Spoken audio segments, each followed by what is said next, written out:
Hello everyone, हम Haryana GK कर रहे थे जिसमें हमने कर लिया था औरंगजेब। औरंगजेब कंप्लीट नहीं हुआ था, मुगल एम्पायर में थोड़ा सा हुआ था। जितना हुआ था वो हम कर चुके। लास्ट में आप जाके वो देख लेना, बार बार मैं रिपीट नहीं करूंगी भाई, लंबी वीडियो हो जाती है। तो अब हम नेक्स्ट पोर्शन स्टार्ट करते हैं।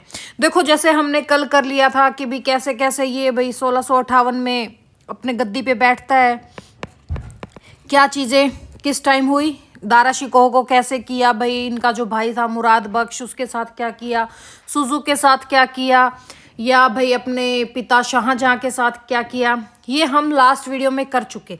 अब देखो, अब हम नेक्स्ट पोर्शन करते हैं जहां से हमारा रह गया था। देखो अब भाई, औरंगजेब ने ना यहाँ पे अपनी कंप्लीट फैमिली को ख़त्म कर दिया था। ठीक है, कब कंप्लीट फैमिली ख़त्म हो गई थी? 1666 तक ख़त्म हो गई थी, क्योंकि 1666 में शाहजहां भी मर गया था भाई। ठीक है, यहाँ पे शाहजहां की भी मृत्यु हो जाती है। और भाई अपने भाइयों को तो ये पहले ही उनको एग्जीक्यूट कर चुका था। अब यहाँ पे औरंगजेब को क्या मिल चुकी भाई? अपनी गद्दी मिल चुकी। अब औरंगजेब यहाँ पे क्या करना स्टार्ट करता है भाई? खुद को एक्सपेंड करना स्टार्ट करता है। यहाँ से औरंगजेब का एक्सपेंशन स्टार्ट होता है। सबसे पहले इसने क्या किया भाई? सबसे पहले औरंगजेब ने क्या किया? सरिया लो चलाया। ठीक है, क्या चलाया भाई? सरिया लो चलाया, यानी कि सरिया कानून लेके आया। पता है, वैसे तो है ना 1679 टू 707 तक जो ये इसका काल था, 1679 टू 707 तक, यहाँ पे ना इसने बहुत सारे ब्यूरोक्रेसी रखी थे, यानी कि जो इनके कानूनी वो थे, ब्यूरोक्रेसी थे। और औरंगजेब ने ना इंफीरियल ब्यूरोक्रेसी को भी बहुत ज़्यादा वैल्यू दी। औरंगजेब ने अपने ब्यूरोक्रेसी में सबसे ज़्यादा हिंदुओं को रखा था भाई। किसको इन्होंने सबसे ज़्यादा रखा था? हिंदुओं को सबसे ज़्यादा रखा था। ये कहते हैं कि लगभग 32% हिंदू इनके कोर्ट में थे, यानी कि इनके एडमिनिस्ट्रेशन में कितने हिंदू थे? 32% के करीब हिंदू थे। तो क्या ये कहना ठीक होगा? कैन यू बिलीव दिस कि ये कट्टर इस्लामिक थे? और कट्टर इस्लामिक थे तो ये इन्होंने हिंदुओं को क्यों रखा? इनके ये बोला जाता है औरंगजेब के ब्यूरोक्रेसी में सबसे ज्यादा हिंदू थे। और वैसे ये कट्टर इस्लामिक भी थे। ये कट्टर इस्लामिक तो थे ही, इन्होंने अपने एडमिनिस्ट्रेशन में 32% के करीब हिंदुओं को जगह दी। पर पूरी मुगलों ने ना आज तक, मुगलों के काल में सबसे ज्यादा मतलब हिंदू जो थे ब्यूरोक्रेसी में, वो औरंगजेब के टाइम पे ही थे, 32% के करीब। और इतने किसी भी मुगल एम्पायर के उसमें नहीं थे भाई। ठीक है, पर इनको क्यों बोला गया भाई ये कट्टर इस्लाम थे? सिर्फ इनके सरिया लॉ की वजह से। ठीक है, जो इनका सरिया कानून था इसकी वजह से। इनकी जो ब्यूरोक्रेसी है उसमें सबसे ज्यादा कौन हिंदू थे भाई? राजपूत और मराठा हिंदू सबसे ज्यादा थे। और खैर, मराठाओं को तो ये कभी हरा भी नहीं पाए हैं। एक साइड तो ये बोला जाता है कि भाई ये कट्टर मुस्लिम थे, एक साइड ये हिंदू भाई इनकी कोर्ट में थे। तो ये कट्टर किस में था? ये कट्टर किस में था भाई? इसके जो कट्टर सरिया लो था ये इसमें कट्टर था। ये किस टाइप का था? ये थोड़ा है ना ऑर्थोडॉक्स टाइप का मुस्लिम था। ठीक है, ऑर्थोडॉक्स मुस्लिम रूलर था ये। ठीक है, कैसा रूलर था ये? ऑर्थोडॉक्स मुस्लिम रूलर था। यहाँ जहाँ अकबर का जो लिबरलिज्म था बिल्कुल खत्म कर दिया था इसने। मुगल बहुत है ना, जैसे इनके सेकुलर थे लिबरलिज्म के लेके, या कैसे भी ये ठीक थे। बट अब औरंगजेब के टाइम पे ये क्या हो गया था भाई? बिल्कुल डाइवर्ट हो चुका था। जैसे औरंगजेब ने दोबारा जजिया कर लगा दिया था, जजिया टैक्स दोबारा स्टार्ट कर दिया भाई, रीस्टार्ट किया। ठीक है, रीस्टार्ट हो गया जजिया कर। जो अकबर ने जजिया कर हटाया, लेकिन औरंगजेब ने क्या किया भाई? जजिया कर को दोबारा लगा दिया। जैसे अपने रिलीजियस एक्सपेंडिचर थे उन कर दिया, इन्होंने एक्सपेंड करना स्टार्ट कर दिया। ठीक है, जैसे इन्होंने कहा कि भाई जो भी रिलीजियस वो होंगे, यानी कि हिंदू हैं, हिंदूनिज्म है या कुछ भी है, उस पे तुमको क्या करना पड़ेगा भाई? टैक्स पे करना पड़ेगा। ठीक है, हो गया। रिलीजियस एक्सपेंडिशन पे भी भाई टैक्स पे करना पड़ेगा। और औरंगजेब ने ना हिंदूनिज्म है, जो ये हमारा हिंदुत्व है, इसको सरप्रस्त तो भी किया, सरप्रस्त बहुत किया, कन्वर्जन भी किया। ठीक है, औरंगजेब ने ना सरिया को यहाँ पे इम्पोज किया सबसे ज्यादा। और है ना, औरंगजेब ने यहाँ पे एक कानून और लगाया। कौन सा कानून लगाया भाई? हनीफी लॉ। हनीफी लॉ क्या था भाई? जिसे हनीफी लॉ को एक नाम से और जाना जाता है, जिसे हम कहते हैं फतवाले आलमगीरी। ये क्या था भाई हनीफा लॉ? ये थॉट क्या थी? एक हनीफा स्कूल था या कुछ भी था? ये क्या था हनीफा स्कूल? ये क्या थॉट थी? ये ना जो सुन्नी थे, जो सुन्नी मुसलमान होते हैं, शिया और सुन्नी थे, जो सुन्नी स्कूल के 4 ट्रेडिशनल स्कूल थे, उनमें से ये हनीफा लॉ एक स्कूल था। ठीक है, जैसे इस्लामिक जुडिशरी का हनीफा स्कूल था ये। जैसे जो अब्बासी डायनेस्टी थी वो कंप्लीट हनाफी स्कूल को फ्लोरिश कर रही थी उस टाइम पे। ठीक है, कौन सी अब्बासी डायनेस्टी किसको फ्लोरिश कर रही थी भाई? आपके हनीफी लॉ को, यानी कि फतवाले आलमगीरी को ये काफी बढ़ा चढ़ा रहे थे उस टाइम पे। अब है ना, इस टाइम पे 1/3 जो मुस्लिम थे, यानी कि 3 में से 1 मुस्लिम, वो कौन सा कानून फॉलो कर रहे थे भाई? हनीफ स्कूल लॉ फॉलो कर रहे थे। ठीक है, हनीफी स्कूल। कौन सा लॉ फॉलो कर रहे थे भाई? ये हनफी लॉ फॉलो कर रहे थे। कितने? 1/3 मुसलमान। और है ना, ये जो है ये थोड़ा है ना कट्टर टाइप हो जाते हैं ये लोग, जो हनीफी वाले हैं, ये बहुत ज्यादा कट्टर थे। यहाँ पर है ना इस्लाम का जो डिफेंडर है वो बताता था कि भाई इस लॉ को डिफाइन किया किसमें? फतवा आलमगीरी। क्या नाम बोला जाता था भाई? इस्लाम को किसमें कन्वर्ट कर दिया था इन्होंने? अब फतवा आलमगीरी जो इसको बोला जाता था। इन्होंने मंदिर और स्कूल भी तुड़वाए भाई औरंगजेब ने। जैसे ना नॉन मुस्लिम, इन्होंने क्या किया? मंदिर और स्कूल्स तो तुड़वाए भाई हिंदुओं के। साथ में इन्होंने कहा कि जो नॉन मुस्लिम आपको कपड़े पहने दिखे ना, उनको पनिश करो। औरंगजेब ने क्या स्टार्ट करवा दिया था कि भी जैसे जो मुस्लिम टाइप कपड़े नहीं पहनेगा उन पे आक्रमण कर दो। और ये ऑर्डर किसको दिया? औरंगजेब ने अपने सूबेदारों को ये ऑर्डर दिया कि जो नॉन मुस्लिम की ड्रेस में दिखे उन पर आप आक्रमण करो, उनको पनिश करो। जैसे गुरु तेग बहादुर थे, जो 9वें सिख गुरु थे। कौन थे भाई? गुरु तेग बहादुर। इनका सिर कटवा दिया था भाई। ठीक है, किन्होंने? औरंगजेब ने। सिखों की और औरंगजेब की तो वैसे भी ज्यादा कभी खास बनी नहीं थी। ठीक है, औरंगजेब ने ना तेग बहादुर का सिर कटवा दिया था। रीजन क्या था? इन्होंने, तेग बहादुर ने इस्लाम धर्म अपनाने से मना कर दिया था। भाई कुछ भी हो, ये तो सिख थे, सिख तो फिर सिख ही हैं। इन्होंने क्या कर दिया? इस्लाम धर्म अपनाने से मना कर दिया। पर जो तेग बहादुर है ये टस से मस नहीं हुए, बोले कि मैं अपने धर्म से नहीं हटूंगा, तेरे को मेरा सिर काटना है बेशक काट ले, लेकिन मैं इस्लाम धर्म नहीं कबूल करूंगा। तो इस वजह से ना औरंगजेब को यही रीजन थे कि भाई ये अपना इनका सर काट देते थे, ये क्रूरता करते थे लोगों के साथ, इसी वजह से इनको थोड़ा क्रूर शासक बोला जाता है। तो औरंगजेब ने किसका सर कटवाया था भाई? 9वें सिख गुरु जो गुरु तेग बहादुर था, इनका सर किन्होंने कटवाया था? औरंगजेब ने कटवाया था। ये क्वेश्चन बार बार आपके एग्जाम्स में आता है। पर दूसरी साइड जैसे औरंगजेब यहाँ तो ये स्कूल्स और कॉलेज, स्कूल्स भी तुड़वा रहा था, मंदिर भी तुड़वा रहा था। दूसरी ही साइड ये क्या कर रहा था भाई? औरंगजेब मंदिरों को ग्रांट दे रहा था। ठीक है, मंदिरों को ग्रांट दे रहा था। जैसे ना भाई इनके खिलाफ एक ही महान योद्धा लड़ा था। कौन लड़ा था? शिवाजी लड़ा था। ठीक है, शिवाजी ने तो इनकी अच्छी से बैंड बजाई थी भाई, ईंट से ईंट बजा दी थी इनकी। तो औरंगजेब जब पावर में आया ना, तो औरंगजेब ने सबसे पहले क्या किया भाई? 80 तरह के टैक्स को हटा दिया था। 80 टाइप के टैक्स हटा दिए थे इन्होंने। पर इन्होंने जजिया कर स्टार्ट किया था, जो अकबर ने खत्म किया था। इन्होंने नॉन मुस्लिम मिलिट्री पर भी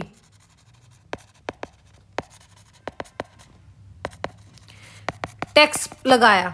ठीक है, नॉन मुस्लिम कौन हो गए भाई? जैसे आपके हिंदू हो गए, ब्राह्मण हो गए भाई, आपके क्षत्रिय हो गए, राजपूत हो गए, आपके मराठा हो गए, इन पे इन्होंने क्या कर दिया भाई? टैक्स लगा दिया था। इन्होंने नॉन मुस्लिम पे तो 5% टैक्स लगाया, जबकि जो मुस्लिम थे, मुस्लिम पे इनका आधा टैक्स लगाता था, यानी कि सिर्फ 2.5% टैक्स। तो आप देख रहे हो कितनी ज्यादा जाति हो रही थी भाई। टैक्स तो सारे इक्वली पे करते हैं, पर इन्होंने क्या किया? जो नॉन मुस्लिम थे उन पे इन्होंने सबसे ज्यादा टैक्स लगाया। जैसे हिंदुओं पे 5% टैक्स देना पड़ता था, और मुसलमानों को इनका आधा टैक्स देना पड़ता था, सिर्फ कितना? 2.5%।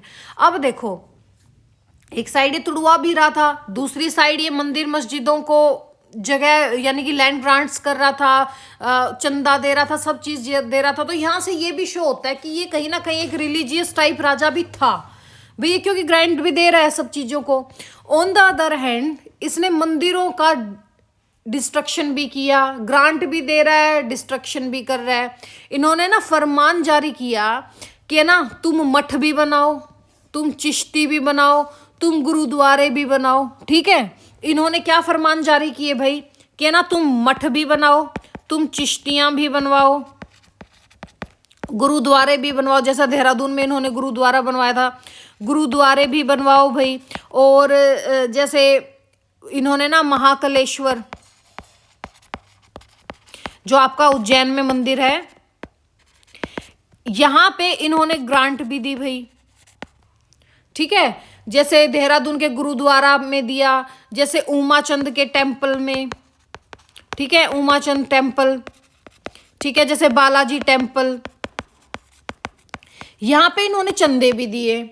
ठीक है, पर सितंबर 1669 में क्या होता है भाई, सितंबर 1669 में औरंगजेब ने एक ऑर्डर पास किया। क्या पास किया कि जो आपका वाराणसी में काशी विश्वनाथ का मंदिर है इसको तुड़वा दो। क्या ऑर्डर दिया भाई, काशी विश्वनाथ मंदिर को तुड़वा दिया। कब तुड़वाया भाई, सितंबर 1669 में। रीजन क्या था, ठीक है, वैसे जो ये काशी विश्वनाथ टेम्पल है ये वाराणसी में है, जो ये राजा मानसिंह ने एस्टेब्लिश किया था। लेकिन क्या रीजन था भाई जो ये मंदिर तोड़ना पड़ा। इस समय ना महाराज जो छत्रपति शिवाजी थे, ये इन्होंने यूं नहीं कहते कि भाई औरंगजेब की अच्छे से बैंड बजा रखी थी।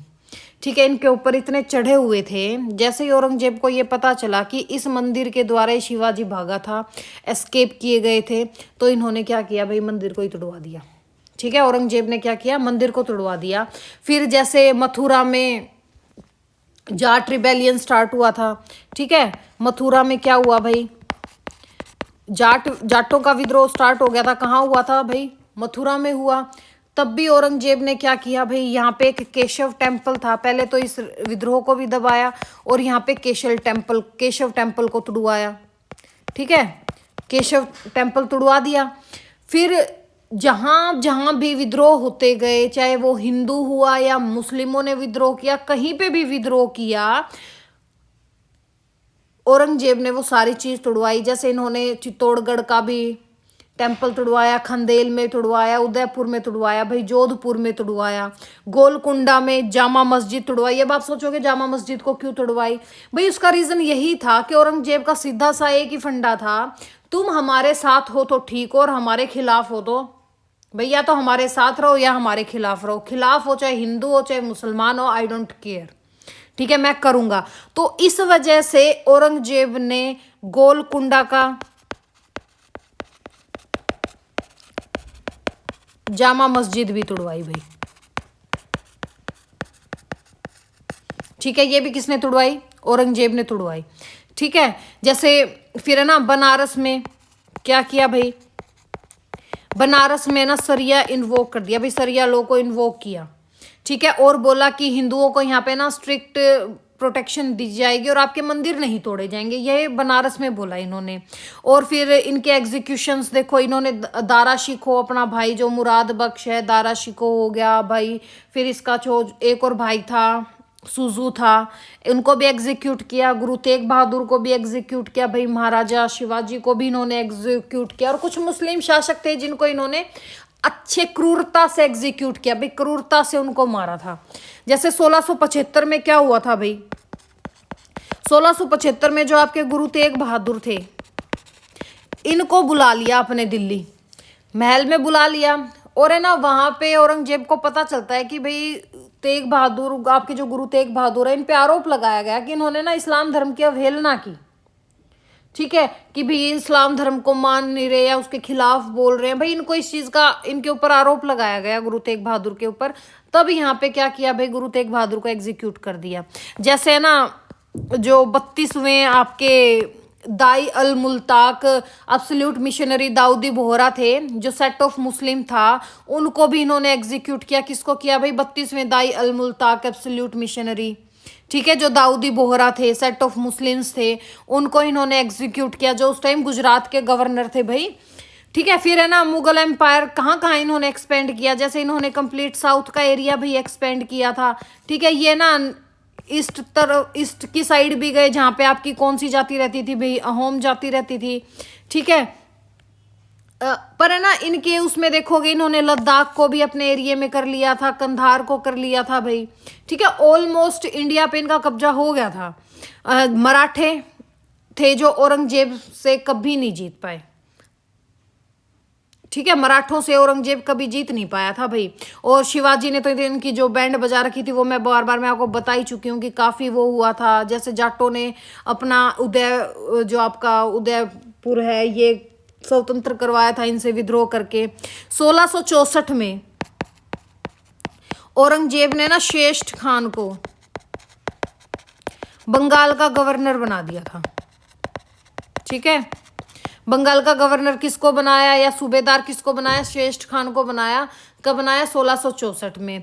ठीक है, जैसे इनके पास बहुत सारे वॉर एलिफेंट होते थे। आर्ट एंड कल्चर पे इन्होंने इतना ध्यान नहीं दिया। क्यों भाई? ये वॉरियर टाइप इंसान थे। जैसे जहांगीर पेंटिंग को बढ़ावा दे रहे थे भाई, जो शाहजहां थे वो बिल्डिंग्स को बढ़ावा दे रहे थे, पर औरंगजेब ने आर्ट एंड कल्चर पे इतना ध्यान नहीं दिया। हाँ, ये कह सकते हो इन्होंने भी कुछ चीजें बनवाई, पर आप इतना नहीं कह सकते कि इन्होंने बहुत सारी चीजें करवाई कि भी इनका इंटरेस्ट था। इनका इंटरेस्ट नहीं था, क्योंकि ये बचपन से ही वॉरियर टाइप पर्सनैलिटी था। ठीक है, जैसे इन्होंने ना एक चीज बनवाई, बादशाही मस्जिद बनवाई। ठीक है, इन्होंने बादशाही मस्जिद बनवाई भाई। ये बादशाही मस्जिद कहाँ बनवाई? इन्होंने लाहौर में बनवाई। ठीक है भाई, जैसे बीबी का मकबरा बनवाया औरंगाबाद में। बीबी का मकबरा बनवाया भाई, कहाँ बनवाया? ये औरंगाबाद में। ठीक है, इस्लामिक कैलीग्राफी को भी औरंगजेब ने ये ना पेट्रोइट किया था। इस चीज को आप याद रखना कि इस्लामिक कैलीग्राफी को किन्होंने पेट्रोइट किया था भाई? औरंगजेब ने किया था। ये थोड़ा वरियर टाइप आदमी था, इसलिए इन सब पे ध्यान नहीं देता था। वैसे तो इसने देखो रेड फोर्ट में जो आपकी मोती मस्जिद है वो भी औरंगजेब ने बनवाई। लाल किले में मोती मस्जिद भी किसने बनवाई थी भाई? औरंगजेब ने बनवाई। ठीक है, जैसे बनारस में ज्ञानवादी मस्जिद किन्होंने बनाई भाई? इन्होंने बनवाई। जैसे कश्मीर में मस्जिद बनवाई भाई, देहरादून में गुरुद्वारे बनवाए। इस टाइप की चीज तो इन्होंने की थी, पर ज्यादा नहीं किया था। जैसे शाहजहां जहां भी जाता था वही बिल्डिंग खड़ी कर देता था, लेकिन इसने इतना कुछ खास नहीं किया। इसने कहा ये कोई काम धाम नहीं है, तो बस अपना एक्सपेंड करते चलो, लड़ते चलो, मरते चलो। ठीक है, ये थोड़े इस टाइप का था। पर औरंगजेब के टाइम पे ना टेक्सटाइल, यानी कि जो आपका कपड़ा था, कपड़े का लेन देन था, ये काफी अप जा रहा था भाई। ठीक है, ये काफी ग्रोथ कर रहा था, कपड़े का कामकाज काफी फैला। जैसे है ना पश्मीना शॉल था, ठीक है, ये एक्सपोर्ट होने लगा बाहर।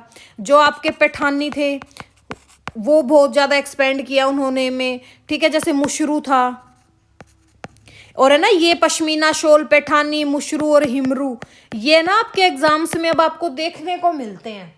ठीक है, कि हुमरू किसके काल में हुमरू कपड़ा पहना जाता था? किसके काल में पहना जाता था भाई? औरंगजेब के काल में था। मुशरू औरंगजेब के काल में था। पैठानी औरंगजेब के काल में था। पश्मीना शॉल औरंगजेब के काल में था। तो जब ये मैच ऑफ द फॉलोइंग आते हैं ना, तो हमें लगता है और ये आ कहाँ से गए? ये कहीं से नहीं आए भाई, ये यहीं से आए हैं। ठीक है, कंप्लीट पढ़ा करो।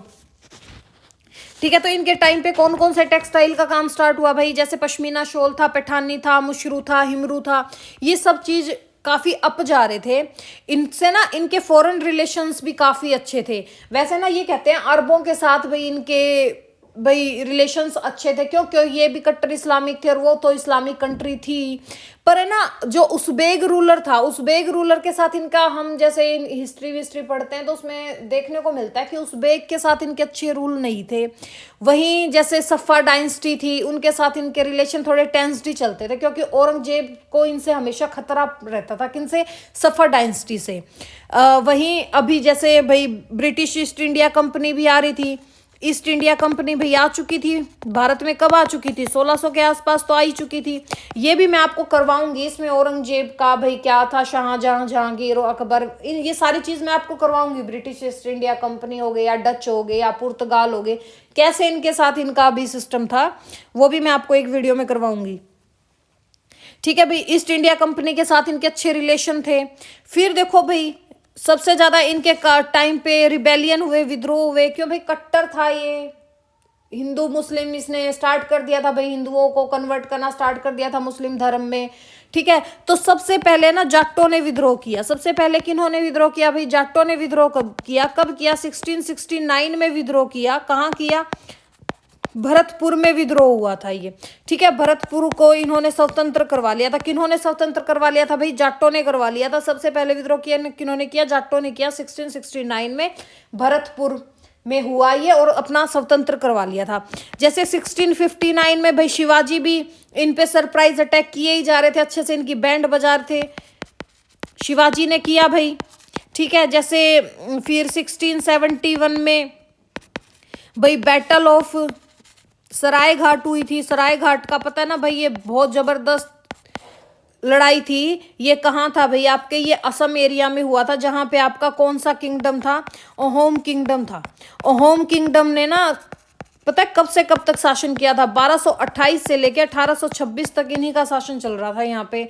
आज तक अभी भी जितना ये नॉर्थ ईस्ट एरिया है, ये किस किंगडम के अंडर था भाई? आपके होम किंगडम के अंडर था। और यहाँ का रूलर इतना शानदार था भाई, जबरदस्त, कि ना मुगलों की आर्मी बहुत बड़ी थी इस टाइम, और औरंगजेब इसकी होमों की आर्मी काफ़ी छोटी थी। और इतनी भाई एज कंपैरिजन औरंगजेब के इनकी जो मिलिट्री थी वो भाई कमजोरी थी, पर फिर भी इन्होंने औरंगजेब के नाक को चने चबवा दिए थे। इन्होंने जैसे गोरिल्ला प्रणाली अपनाई, साइकोलॉजिकल स्ट्रेटजी अपनाई। ठीक है, होम यहाँ जीत गए, लेकिन फिर भी ये काफ़ी लंबा चला था। इनके बीच में संधि हुई थी, एक बर रिवर थी, बर रिवर से इस साइड का एरिया दिया गया भाई इनको, और असम से उस साइड का एरिया दिया गया, बर नदी से उस साइड का एरिया दिया गया इनको। ये चीज़ मैं आपको पहले बता चुकी हूँ, वहाँ पे जाके कर लेना भाई, बार बार में मैं नहीं करवाऊंगी इस चीज़ को। 1671 में क्या हुआ भाई? बैटल ऑफ सराय घाटी हुआ। 1672 में क्या होता है? सतनामियों का विद्रोह हुआ। क्या हुआ भाई? सतनामियों का विद्रोह हुआ। ये सतनामियों का विद्रोह क्यों हुआ था भाई? जब इन्होंने भाई इसको, आपके जो 9वें सिख गुरु थे तेग बहादुर का सिर कलम कर दिया था, तो इस वजह से सतनामियों का विद्रोह कहाँ स्टार्ट हुआ भाई? नारनौल में। ये बहुत बड़ा विद्रोह था। अब सिख इनके कट्टर दुश्मन बन गए थे। ठीक है भाई, जैसे 1679 में फिर राठौरों का विद्रोह हुआ। ठीक है, ये इनके टाइम पे विद्रोह होते जा रहे थे, जगह जगह विद्रोह स्टार्ट हो गए थे। और फिर भाई क्या हुआ था? जैसे पश्तूनों ने भी जो पश्तून थे इन्होंने भी विद्रोह किया। ये इनके विद्रोह थे। 1689 में क्या हुआ भाई? इन्होंने ना गोलकुंडा को जीता, और गोलकुंडा की तरफ से फिर ये दक्कन की तरफ एक्सपेंड करने लगे। इन्होंने यहाँ पे दक्कन में एक्सपेंड तो कर लिया, इन्होंने दक्कन पर कब्जा तो कर लिया, साउथ में कब्जा तो कर लिया। कितना एरिया कब्जा कर लिया था भाई? 40 लाख स्क्वायर फीट के आसपास इन्होंने अपने एरिया में जोड़ लिया था। लेकिन है ना, औरंगजेब ने दक्कन जीत तो लिया था, पर इसकी बहुत बड़ी कॉस्ट चुकाई थी, बहुत कुछ गवा दिया था भाई औरंगजेब ने यहाँ पे। ठीक है, बहुत कुछ निकल गया था औरंगजेब का यहाँ पे। फिर क्या होता है भाई? 1707 ईस्वी में औरंगजेब बीमार पड़ जाता है, और 3 मार्च 1707 को अहमदनगर गुजरात में, जहाँ पे ये पैदा हुआ था, गुजरात में ही पैदा हुआ भाई, गुजरात में ही इसकी मौत हो जाती है। जहाँ से आप आए वहीं को आप गए। ठीक है भाई, 88 साल की एज में इनकी मौत हो जाती है भाई। ठीक है, और ये बताते हैं कि जब मिलिट्री कैंप में इनकी मौत होती है 88 साल की उम्र में, अहमदनगर गुजरात में ही। और ये बताते हैं जिस टाइम ये मरे, इनके पास 300 रुपये थे, वो भी इन्होंने दान दे दिए थे। और जिंदा पीर भी भाई इन्हीं को बोला जाता है। जिंदा पीर किसको बोला जाता है भाई? औरंगजेब को बोला जाता है। पता है औरंगजेब के बारे में कहते हैं इन्होंने ना काफ़ी कोई लग्जरी लाइफ नहीं जी। क्यों? स्टार्टिंग से बचपन से ये लड़ाइयों में रहे हैं, तो इन्होंने लग्जरी लाइफ जी के नहीं देखी। ये कहते हैं कि धरती पे ही सो जाते थे, अपना बिस्तर लगा के, मतलब जैसे ये राजा महाराजा का दिखाते थे, मखमलों के बिस्तरों पे सोना, इन्होंने नहीं किया भाई। इन्होंने लग्जरियस लाइफ जी के ही नहीं देखी थी। ये थे अपने लड़े, अपने एक्सपेंड किया और बस इनकी सारी उम्र अपने उसी में चली गई। आपको पता है कि इनके असली नाम क्या था? औरंगजेब तो नाम इनका बाद में पड़ा था, जैसे 15 साल की आयु में इनको बहादुर की उपाधि मिली थी। फिर औरंगजेब इनका नाम बाद में पड़ा था। आलमगीर इन्होंने उपाधि ली थी। इनका असली नाम था आलमगीर मोहम्मद मऊनी दीन या महीउद्दीन बोला जाता था। क्या नाम था भाई? आलमगीर मोहम्मद मऊनुद्दीन, या आप इनको बोल दो मुहीउद्दीन। ठीक है, औरंगजेब तो इनको टाइटल था भाई, इनका असली नाम ये था। आ गया भाई समझ में? ये था आपके औरंगजेब। हरियाणा में इनका सतनामी विद्रोह था भाई। फिर इनका गोहाना विद्रोह भी था, वो मैं आपको हरियाणा वाले में करवाऊंगी। आज मैं हरियाणा वाला आपको आगे लिख नहीं पाई हूँ, वो भी मैं आपको नेक्स्ट में करवाऊंगी, वीडियो लंबी हो जाएगी। तो चलो मिलते हैं नेक्स्ट में।